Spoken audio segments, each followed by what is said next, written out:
Hello, my name is Jacob Curtis, and I think we are live now. Sorry for the technical difficulties we were having earlier, but we should be good to go. Let me just make sure that we are here. Hello, my name is Jacob Curtis.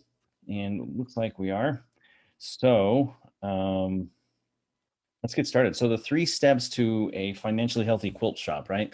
This is the profit first version of cash management system. We're going to talk about why you need it, why it works, and how to set it up in your business. So let's just dive right in.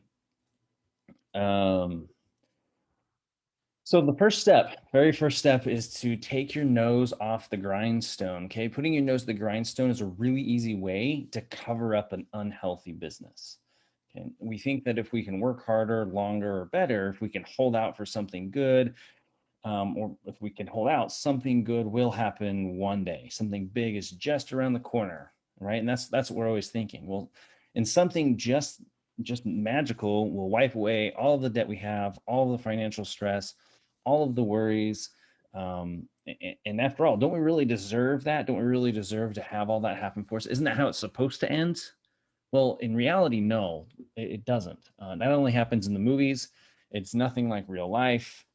Um, and so we have to we've got to have something else be able to take over. So too many small business owners live and work in a tormented kind of servitude to their own businesses, to their quilt shops. If you think operating your quilt shop is closer to a horror movie than a fairy tale, you're not alone. Okay, if you aren't profitable, then the natural assumption is that you haven't grown fast enough. And but I have news for you. You're okay. You don't need to change really anything. The old formula is that the old formula to profit is what's wrong. It needs to change. Okay, you know the formula I'm talking about. Sales minus expenses equals profit. Okay, the solution is profoundly simple. Take your profit first. Yes, it really is that simple. And I'll get into define what I mean by profit, because sometimes you may be thinking something different than what I actually mean. So what you're about to learn is so simple and really so obviously effective that you may hit your head and say, why didn't I think of this? Why didn't I do this earlier? But sometimes it may feel really hard, but that's because you haven't done this before. So just hang in there. Again, my name is Jacob Curtis. I'm the co-owner of Utah Valley Quilting. I'm a certified public accountant, certified profit first professional, and a certified Fix Next advisor. So you probably put a lot of hard work into growing your quilt shop, into growing your business. You're probably pretty good at it, right? Or even great at that part. And that is really amazing. That's really an important part of having a business. But it's only half the equation. Okay. A lot of growth without financial health will still kill your quilt shop. So we want to make sure to avoid that as we go forward. So you want to learn how to collect money for sure, but then you also must learn how to keep it, control it, and grow it. Most business owners try to grow their way out of their problems, which makes them hinge on the next big sale or on the next loan or on the next big customer. But the result is simply a bigger, messier monster, right? A bigger company. The bigger the company gets, the more anxiety you may have. So, what is the perfect size? And it really depends. But using the profit first approach will actually tell you the ideal size that your business should be. You're going to reverse engineer all of the elements inside your quilt shop to see what it is you need to do um, to find that help you find that right size for your quilt shop and figure out how big you need to be, where you need to be, and how much money you need to be setting aside for other things. So uh so why are we programmed to pursue bigger and bigger and bigger? And that's because of an assumption that at a certain point all that revenue is going to yield a profit. Okay, you think that you just need one more big project or one more new client or just a little bit more time. And finally, that profit will pour in, but it never does. Profit is always within sight, but never attainable. Okay. It's like that. It's like the donkey with a carrot dangling over its head, right? Like the picture shows here. The donkey keeps working harder and harder and harder, but never gets to the carrot. It's always just one more step away. And too often, we feel that sometimes we are that donkey. All right. Here's the deal. Profit is not an event. Profit is not something that happens at year end, or at the end of 5-year plan, or someday. Profit isn't something that waits until tomorrow. Profit must happen now and always. Okay. Profit must be baked into every single transaction, every single day, every single moment. Because again, profit is not an event. Profit is a habit.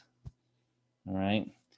And so as you focus on profit, you're going to discover new ways to both streamline your business and your quilt shop. It doesn't work the other way around. Accepting the deceptive mentality of growing first with the hope of finding profit in the process is so backwards, it drives me nuts. Here's the reality. If you want a healthy, sustainable growth, you need to reverse engineer your profit. um, Taking profit, you need to take your profit first. You can't grow out of a profit problem. Okay, you need to fix it first, you then grow. If you must figure out how to make you must figure out how to make things work so you can make a profit, and dump the things that don't. Okay, you must figure out the things that make you a profit and the things that don't. So whether that's products, operations, all kinds of things inside and outside your business, you can focus on that helps you to grow that profit. Because when you focus on growth, it's inevitably a scramble to grow at all costs. And yeah, I really do mean all costs, including your quality of life, how much time you're spending with your kids, your family, your husband. What are you doing at the business trying to make it grow and move? And it feels like you're just on a giant hamster wheel, right? When you focus on profit first, you inevitably figure out how to make a profit consistently. So it's our natural desire as quilt shop owners, small business owners, entrepreneurs to find and fix problems, to find and fix them. All right. We apply the same mentality to managing money. When you have enough money in the bank, you think everything's gonna be fine. So you don't really focus on the money side of problems. Instead, you're focusing on other challenges. When we see that we don't have money in the bank, though, we go on full on red alert, DEFCON 5, and take immediate action to fix the money problems. Okay, we usually end up trying to collect more. We do a drastic sell, a clearance, or selling try to sell a big item, or some kind of combination of all of those things, right? Well, without an effective money management system, that doesn't require huge mindset change. We get stuck trying to sell our way out of our struggles. Sell more, sell faster, get money any way you can.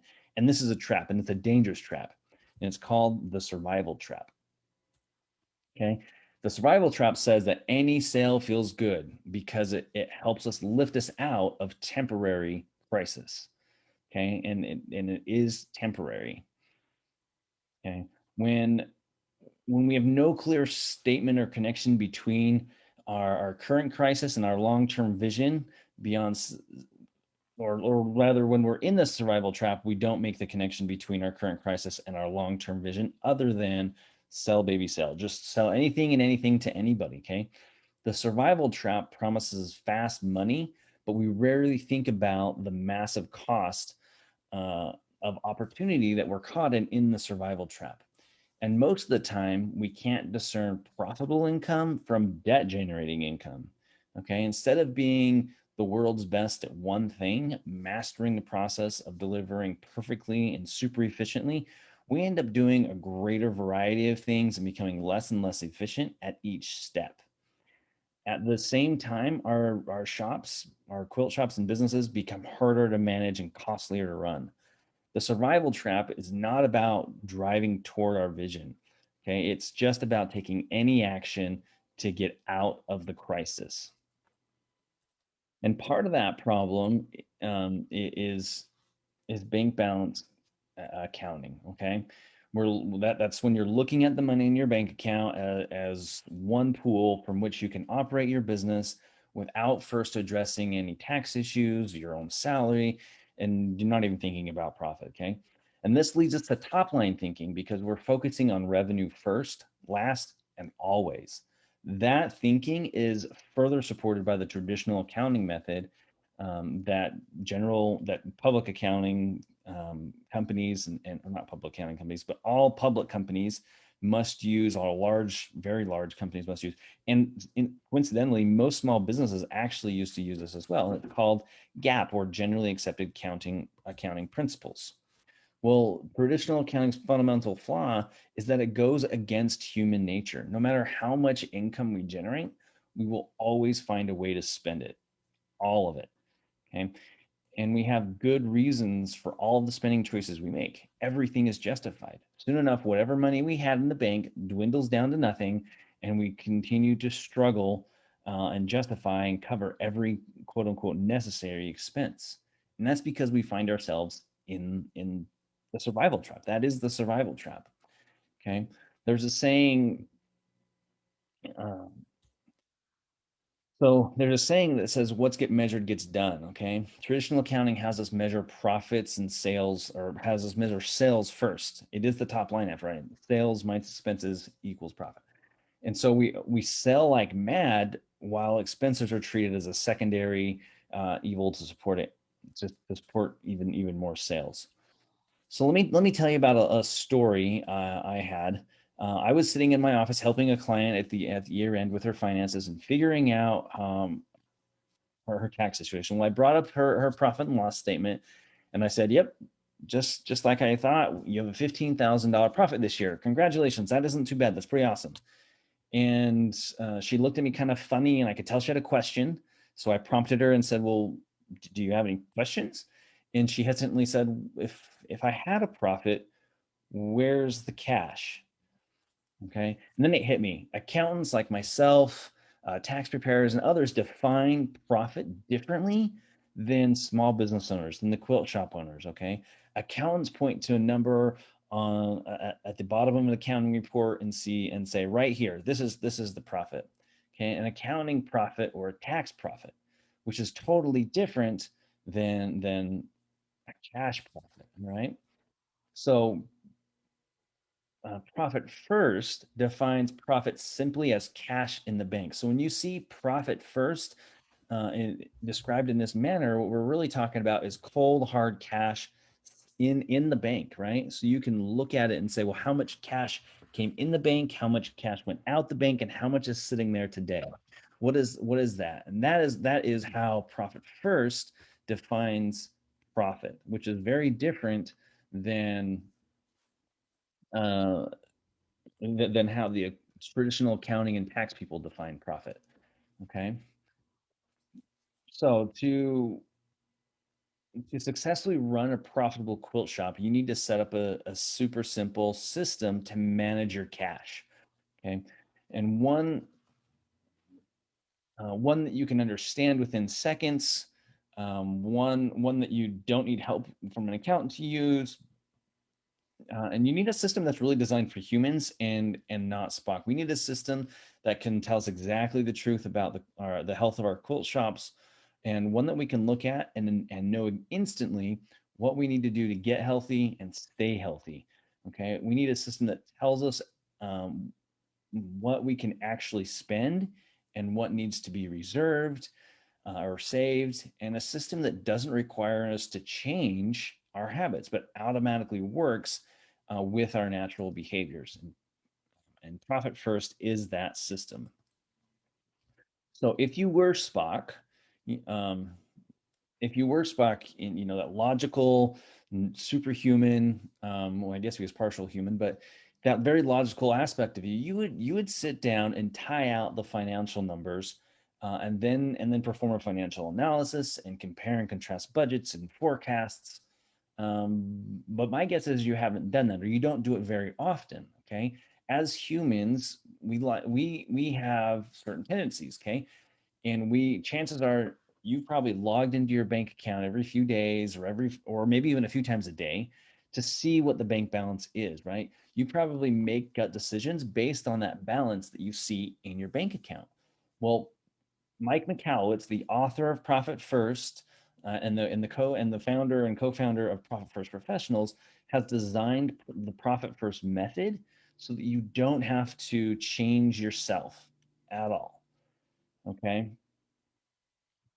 Um, you've you've always had the opportunity to change yourself. You've had the opportunity to read your financial statements, to sync up your accounts payable, to sync up your sales, to make sure that you're within your budget, to create a budget to begin with, make sure that all the financial ratios are correct. And if you did all that, you would know exactly where your profit stands all the time.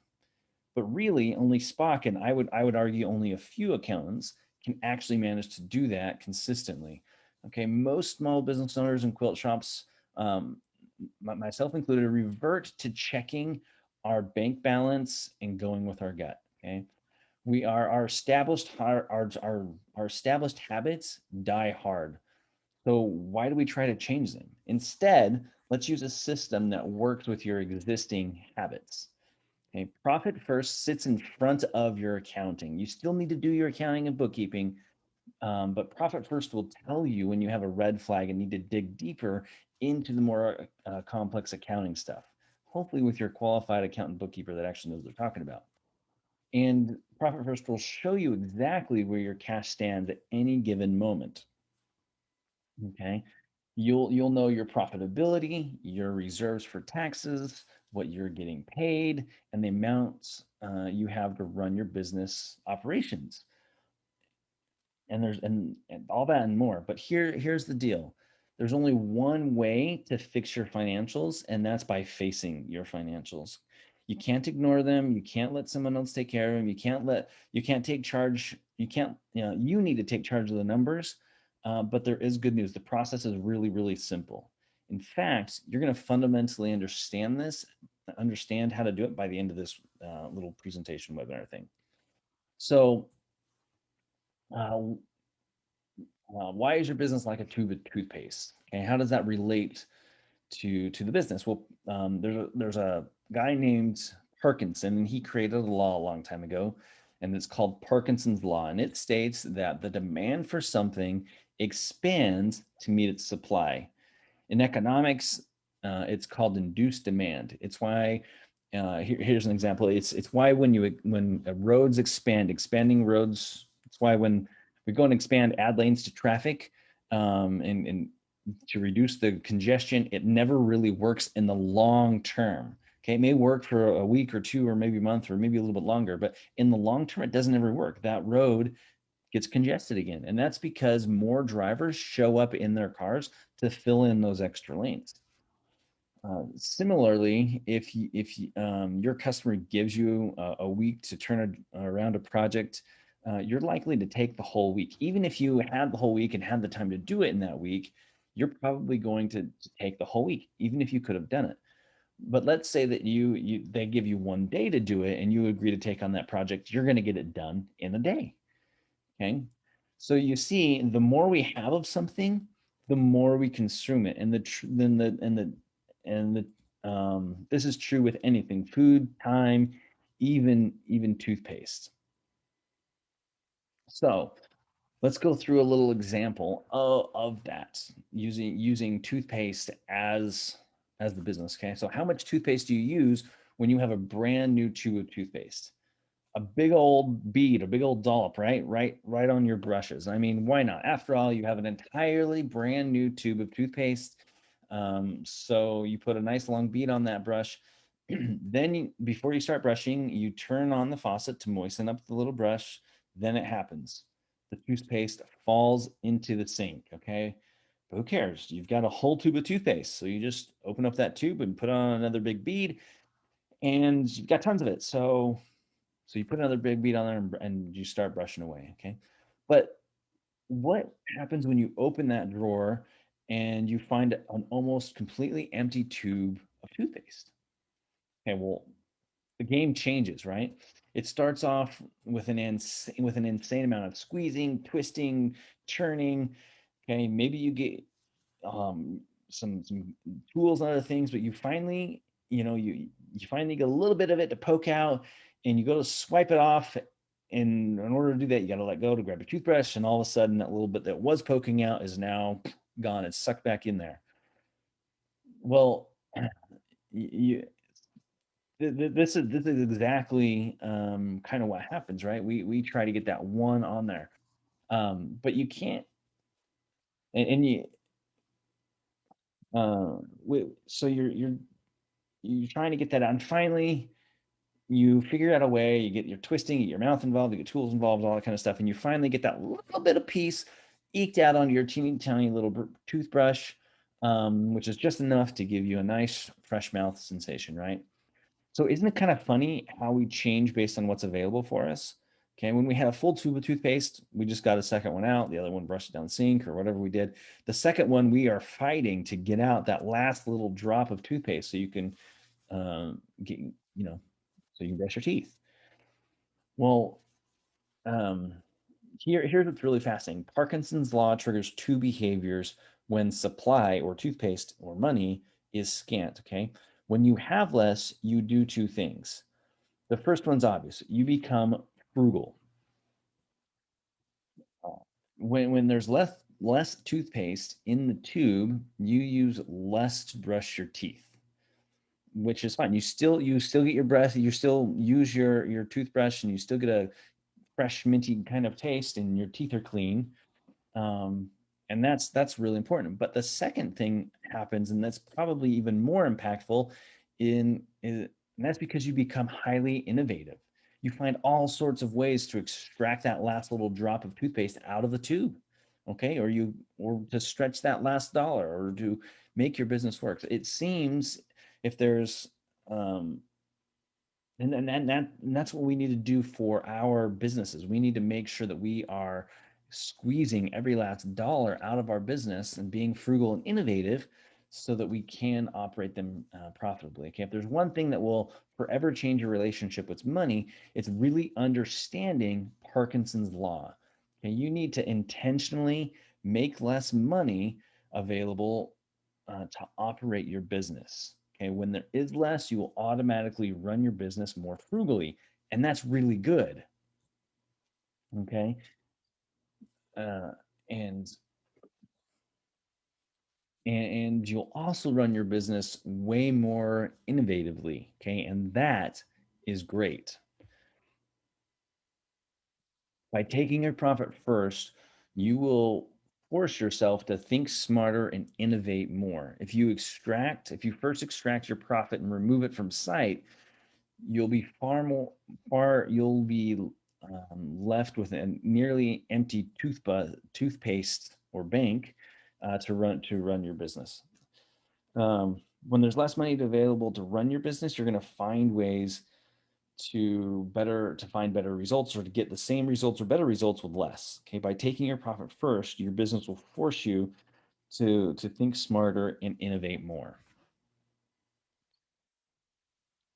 So the primacy effect, and this is a real thing, the primacy effect is important. This is why we're going to talk about why the first part of profit first really matters. And that's because of the primacy effect, which states that we place additional significance on whatever we encounter first. Okay, I'm going to show you two sets of words here coming up. And one of those sets describes a sinner, and one of those sets describes a saint. The goal, as quickly as possible, is to determine which of those is which. Got it? Okay, good. Now look at these two sets of numbers and tell me which one you think they are. Okay, which one's the saint? Which one's the sinner? Okay, now which one was it? Which one was the saint? Which one was the sinner? And I'll be a little bit honest. This was a trick question. Okay, each of these set of words was exactly the same. But if you're like me, you probably said that the first set was the sinner and the second set was the same. This is an example of primacy and effect. Now, you may have looked at them very quickly and realized what they were and said, oh, they're exactly the same. What's going on here? Well, in reality, um, most people don't. Most people read that very first word on the left, evil or love, and say, oh, evil, that's got to be the sinner, and love, that's got to be the saint. Okay. And then later, if they have enough time, they'll continue to go down that list until they realize that actually those words are exactly the same. So,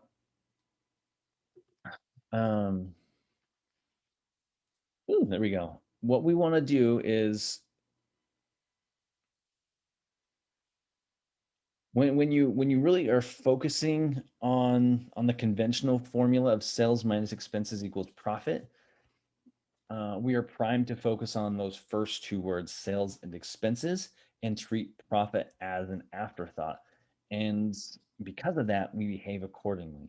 But when profit becomes the focus, it comes first. It is never forgotten. Okay. So once we take our profit first, what we want to do is put it away, out of sight, out of mind. Okay. As you implement profit first or set up a similar system in your business, you're going to find this very powerful force. Okay. And that's you're gonna come to love this out of sight, out of mind kind of mentality. Because as you generate a profit, which again, remember, starts today, as soon as you implement profit first, which you want to do, or some similar system, you're going to remove money from your immediate access. You won't see it, so you won't have access to it. And just like that, anything you don't have a reasonable degree of access to, you will find a way to work without that. You're going to be more innovative. You're not going to worry about what you don't have. So out of sight, out of mind is an incredibly powerful tool that you're going to want to use. So enforcing a rhythm, this is also there's four key principles. The first one was out of sight, out of mind. The second one is enforce a rhythm. Okay, when you get into a rhythm, we don't get into we don't get into the reactive mode of crazy spending when we have large deposits and large sales, and panicking in the face of significant cash debts, right? So I'm not saying that the money will automatically appear when you need it and you'll always have enough cash at your disposal, but establishing a rhythm will get you out of that daily panic. In fact, establishing a rhythm will also be a great indicator of your overall cash flow. Okay, is this system is the easiest way to measure your cash flow. When you get into a rhythm with your cash management, you'll always have your finger on the pulse of your business. Yeah, but now you're probably thinking, well, if I set aside my profits, how am I going to grow, right? Profit first sparks faster growth because it makes you reverse engineer your profitability. And when you take your profit first, your business will tell you immediately whether you can afford that expense or not. It will tell you whether you are streamlined enough. It will tell you whether you have the right margins. If you find that you can't pay your bills after taking your profit first, um, you've got to address that and make the fixes. Taking profit first will help you figure out which of the many things you do makes you money and which of the many things you do doesn't make you money. Okay. Then the direction is obvious. Do more of what is making you profitable. And the more you fix or dump, the better. Okay.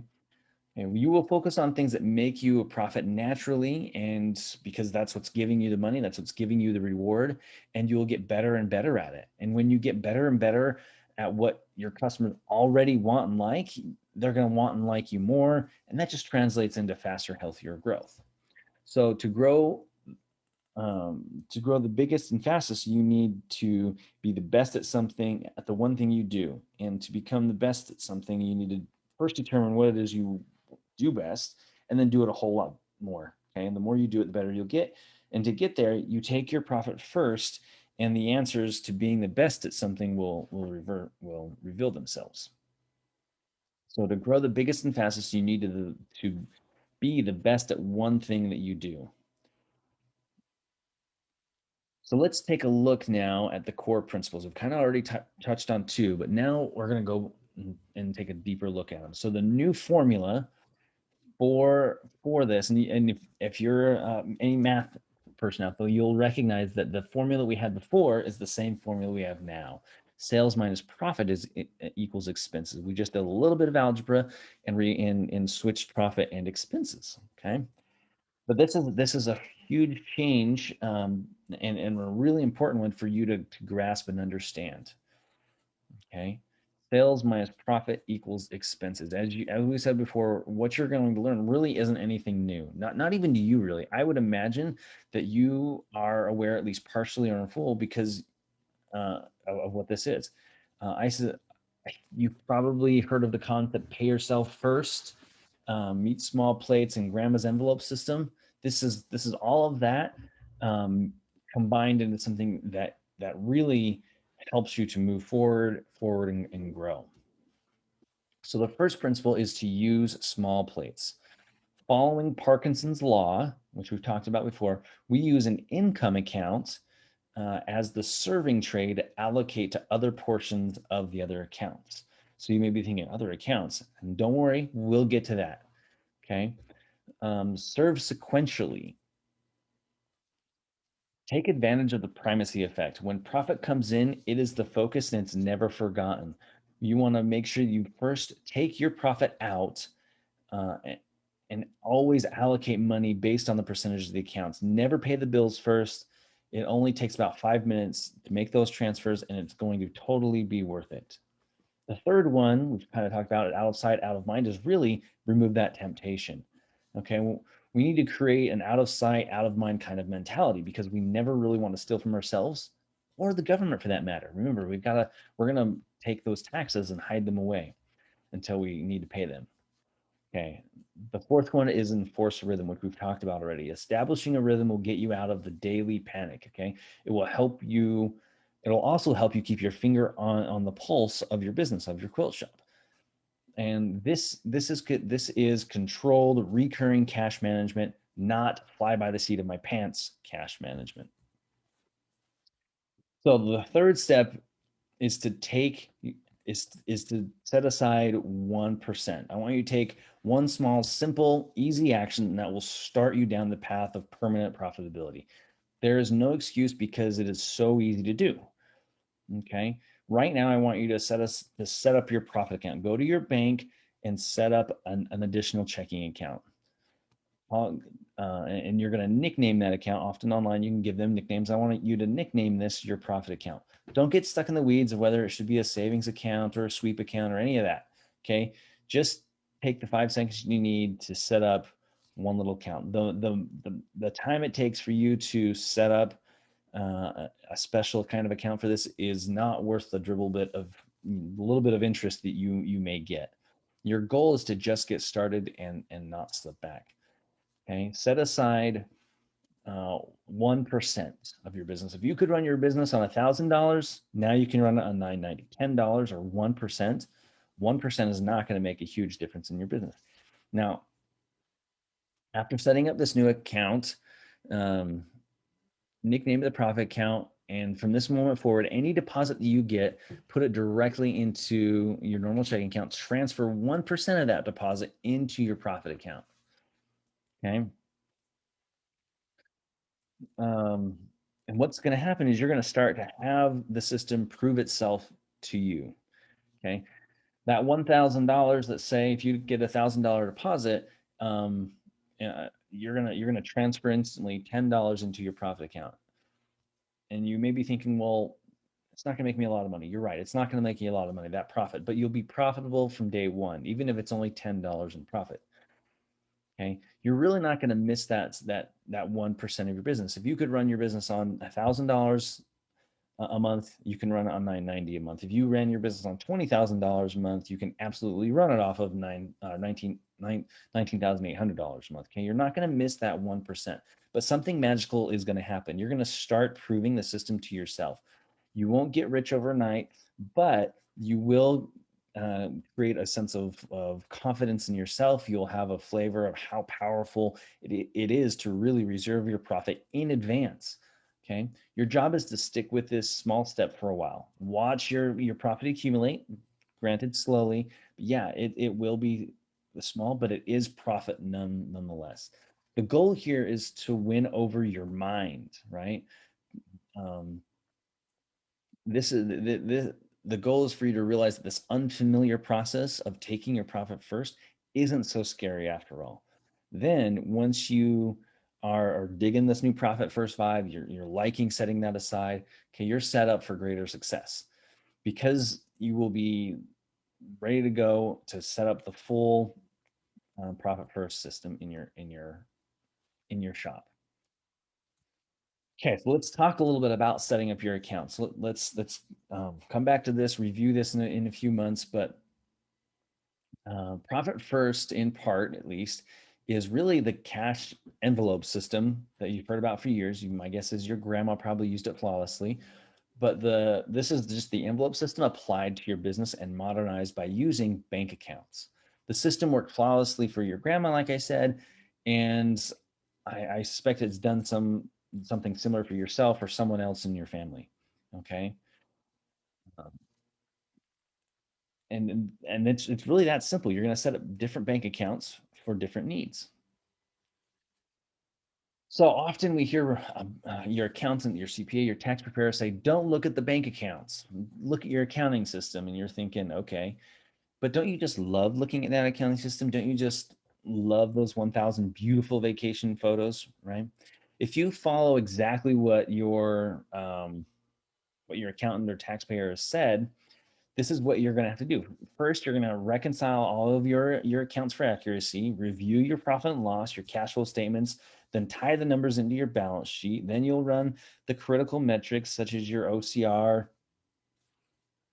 which is your operating cash ratio, your inventory turnover ratios, both the current and quick ratios, and any other ratios you want to be throwing in there that you think will be helpful. Then you're going to tie those into your key performance indicators, your KPIs. Then you're going to know exactly the health of your business. Oh, and before I forget, do that every single week. And then you're going to have a perfectly clear understanding of where your business is. Okay, there's just one little problem, right? Most of us have no idea how to read and tie out all those documents and ratios and numbers. Okay. My guess is that's why either one, you're listening to me now. That's why you're thinking about hiring an accountant or bookkeeper. Um, and so really you're asking yourself, well, what do I do? Okay.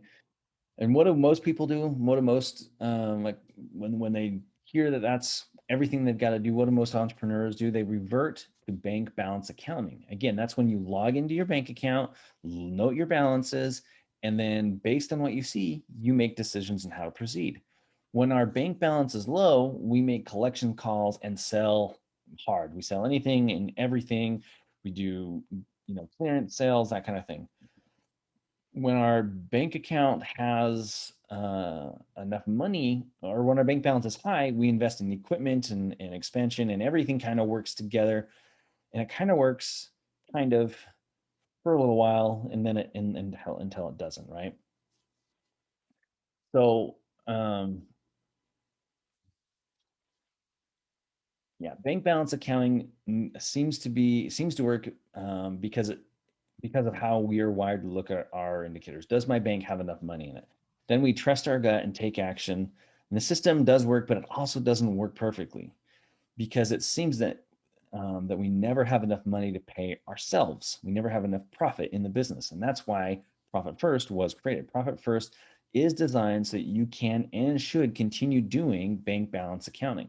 Profit First just has multiple accounts to look at in your bank account. So that when you log in, you know the purpose of the money that's meant to be there. You open your envelope, quote unquote, to see what you have to work with and to make your decisions. Will it be rice and beans or wiener schnitzel? And so we're going to dive into the accounts now.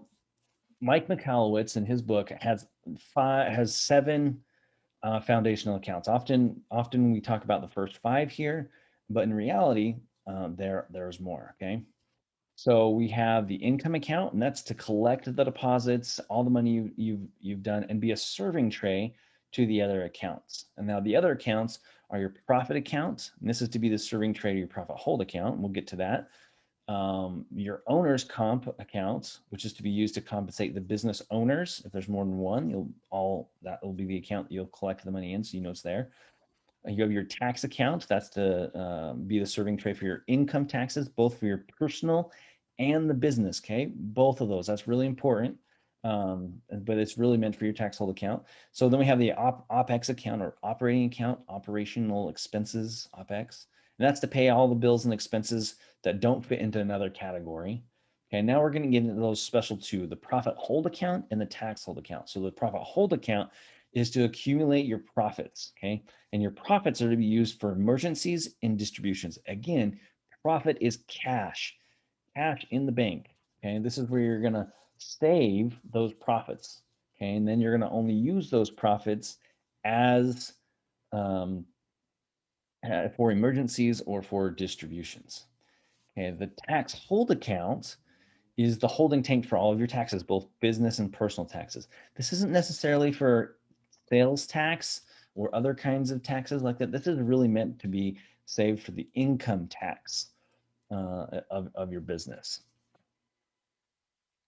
So let's dive in and answer a few questions you might be thinking right off the top of your head. You might be thinking, well, why do I need this? I already have a tax account and profit account at my second bank. Why do I need to have a duplicate account? Okay, we have those secondary tax and profit hold accounts at a separate bank to keep the money that you allocate and reserved for tax and profits out of sight, out of sight, out of mind. Because when something isn't available to consume, you don't consume it, right? You don't use it. If you don't have a candy bar to eat, you don't eat the candy bar. You don't have it to eat. So if something is not readily available, we're unlikely to go through big measures to consume it, to go and get it. This is the same with your profit. Your profit is for you and your business as a safety net. If you can access it easily, you might be tempted to borrow from it to cover your expenses today. And the tax money, that really belongs to the government. Okay, what you're really doing is making sure that you never borrow from yourself, okay, or steal from yourself. Borrow, that's what I really mean, right? We never want to steal from these accounts because they're set aside for a specific purpose. um yeah. So the next one is, can't I just transfer the money directly from my primary bank into those secondary profit hold and tax accounts? And the answer is, technically speaking, yeah, you can do that, but it's a bad idea. And here's the two reasons why. One, transfers from one bank to another are not instantaneous. Usually it takes 3 or 4 days or a little bit longer, when you think about weekends and holidays. And when you log into the primary account, the money looks as if it's still there, okay, which we know it's not because you've transferred that. But sometimes you may forget if you've already done that transfer. So, and the second point is, the goal of Profit First is to give you immediate and accurate information of where your cash stands today when you log in, as soon as you're done transferring. So when you move money from one account to another at the same bank, at your primary bank, that transfer is usually instantaneous. Okay, it happens instantaneously, so it's automatically moved from one to the other. Modern technology is awesome.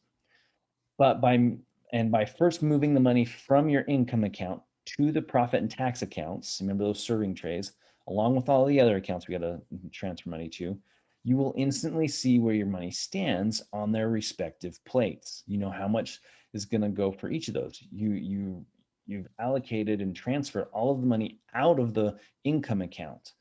So now that your money is clearly on each of the right quote unquote plates or right accounts, you can initiate that transfer of the profit and hold account.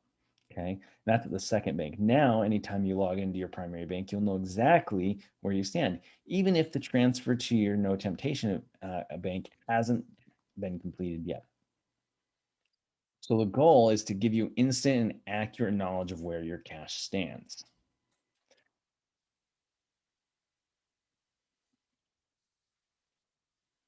Yeah, and there, that we just talked about that.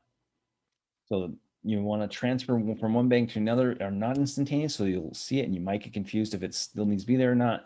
And we want it to be, so you know exactly how much everything is and where it stands. So we'll keep going with a couple more questions you may be thinking of. Well, you may be thinking, well, I haven't been profitable in the past.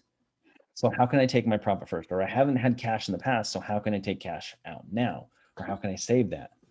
And my answer to that is, well, nothing changes if nothing changes.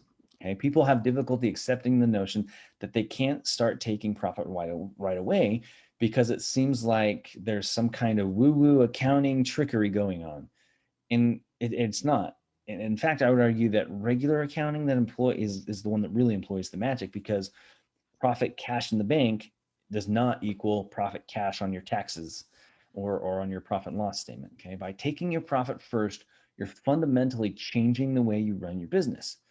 When I hear this question, I always explain Parkinson's law.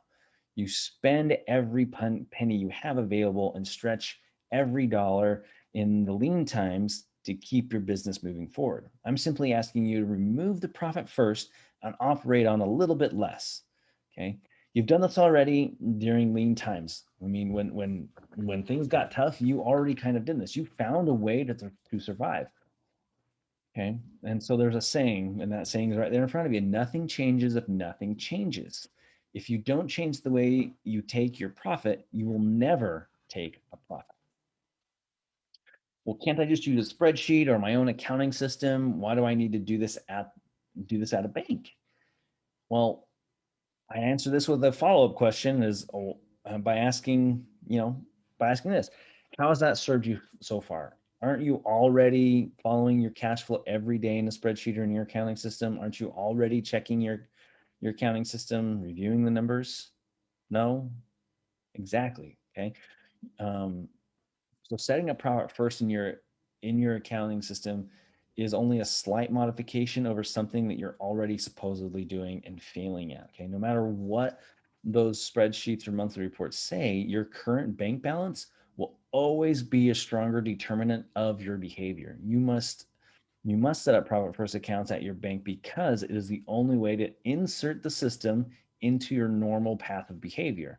By setting it up at your bank, you cannot miss your allocations when you log into your bank.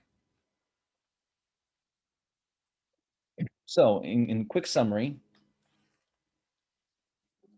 these are the steps to a financially healthy quilt step. Step one: take your nose off the grindstone. Reveal what is unhealthy about your business. Okay. Step two, or really taking your nose off the grindstone, means really working smarter and not harder. In fact, all three of these steps are working smarter and not necessarily harder. When you're working harder, you're really you could be. It's an easy way to hide an unhealthy company. So step two is use profit first. It's built for humans. Okay, we are already logging into our bank either at least once a day or multiple times a day. So why not just continue to use that same system that we have? And step three is take the first baby step. Set up that account. Set up that profit account and just transfer over the next couple months 1% of your deposits, and just set that aside and don't touch it. Just let it sit there. See if you can operate your business on 1% less than you currently are. Okay. The goal is to work smarter, not harder. So this is the profit first system in a nutshell. Okay. Set up your foundational accounts, those 7 accounts we talked about, which are your income accounts, your profit accounts, your owner's comp account, your tax account, and then your profit and tax hold accounts. Okay. Determine your current allocation percentages. You can reach out to me now and get a free guide on how to determine your current allocation percentages. But really, what you're doing is looking at your current operations and what you've currently been doing. So you have a starting point. The second thing is to determine where your goal is. What is your target allocations? Okay. And the third is to create a blueprint or a rollout for moving from where you are today, your caps, to your taps. And then 5 is to always just get in that rhythm and perform your allocations and evaluations as they come up. So these are your tasks. Every day, all the receipts are going to flow into your income account. Okay. Every 10th or 25th, or if you set up a different kind of number or day, or every 2 weeks or whatever it is, whatever rhythm you set up, you're going to transfer all of the money from your income account into your other accounts. Okay. Especially that profit account. You're going to take that profit and set it aside. And then you can pay all your bills and all your other expenses with what's left over. Okay, you don't want to be paying bills every single day. Now, with a lot of quilt shops, when we need to buy something, we need to pay for it and upfront. But right? We typically, a lot of shops don't have terms with their vendors. You don't get 30 days to pay the bill. But if you did, this is when you do it. Every 2 weeks or every 10th and 25th, you'd pull out the stack of bills you got to pay and pay them with the money that's left over in your operating account. Again, you don't want to steal money from your other accounts because they're set aside for another important reason. Okay, every 3 months or every quarter, you're going to take a distribution. That's going to be 50% of the money that's in the profit hold account, and you're going to distribute that into to the owners of the company. That is your bonus for taking on the risk and the responsibility of owning the company to making it grow. The other thing you're going to do is you're going to make sure you're going to pay your tax liabilities. This is one of those reasons why you are talking with your accountant, hopefully at least quarterly, so that you can pay those tax liabilities for the business and or individually if you're required to do that on a quarterly basis. And you might probably will be, but and then the other thing is once a year, you want to review your financials with your certified profit first professional like myself, your accountants and other financial experts so that you can make sure you're on the you're on the path to profitability. So does this really, really work? Okay. The answer is yes. We use this in my quilt shop, in my store. Okay. Here's a testimonial from Carrie. She said, I started my shop. I was the CEO, the chief everything officer, right? I wore all the hats and it worked until it didn't anymore. I started using the Profit First cash management system and was shocked at the results. I was able to pay off debt early and grow my shop. Okay. She's on track to do 50% more this year, which is a huge, huge, cool, awesome thing. It's amazing the system, how it works. You can find lots of testimonials out there about using Profit First in general, but we do use this in my quilt shop and in a lot of my clients' quilt shops. In fact, all of my clients use Profit First in their businesses and in their shops. So how do you get started? What's the first step you can do? You can go to curtisaccountingsolutions.com, and on there I have you can work with me directly. We have Profit First coaching, but the other I want to make sure you know about this, and this is going to be I'll put it in here. This is Profit First for quilt shops. This is an important course. Okay, this is the course for the business. Okay, it's normally $99, but if you put in the code 10 off, like I have highlighted there, you'll get the course for $10 off. Okay, for $89. So the course is made up of 7 modules. We have over 2 hours, 3 hours, almost 3 hours of video content that you can watch me and I explain things. There's workbooks to help you get things started and to answer questions you may have. We have over 19 downloadable resources for you. So make sure you get in here. And these are the titles of each module that'll help you and walk you through setting up Profit First in your business. Again, go to the website listed on the screen. I also put it in the comments. Make sure you don't put in www. It's not a www. It's a HTTPS Profit First for quiltshops.voomly.com. This will be super helpful for you and your quilt shop. So again, go to the website, click on 10, buy it now for $99, or use this awesome special promo code for $10 off. It's not going to last forever. So if you go there and it doesn't work, it's because we've removed that code. If it does work, then you're still in luck. Please take advantage of this super sweet deal. It really does walk you through how to set up Profit First in your quilt shop. It is specifically tailored for quilt shops. I've spent hours and hours and hours, weeks and months on developing this and getting this ready for you and help you to get that set up. Now, is Profit First system the only system out there that you can use? No, of course not. There's always going to be somebody else's take on that system, but In my experience, using the profit first system is by far the most beneficial system that works. It really could, because of the way that you're separating out your income and your expenses. There's no hard math to really do. Once you get your transfer percentages set up, it's that easy. You can transfer those percentages really easy in your Quilt shop. So that is all I have for you today. If you have any questions, please let me know. I will be more than happy to help you in any way that I possibly can. Again, go to that site. You can use the link in the comments to click there directly. Use the promo code 10 off to get $10 off the course. And I look forward to helping you later. Talk to you all later. Bye.